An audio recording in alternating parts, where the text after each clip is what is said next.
Hey guys, today we're gonna change a fucking flat tire. You know why? Because life's a bitch and tires are assholes. First, get your lazy ass out of the car and grab the jack. Where's the jack? It's probably under all that shit in your trunk. Found it? Good. Now put it under the car and start cranking like your life depends on it. Oh shit, the car's not lifting. Alright, time to get those lug nuts off. But wait, where's the wrench? Oh, for fuck's sake!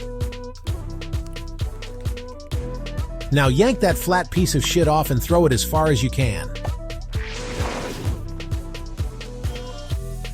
Grab the spare tire and slap it on there. Tighten those lug nuts with your bare hands if you have to. Who needs tools anyway? There. Now it's properly lubricated. Let's get this piece of shit back on the road.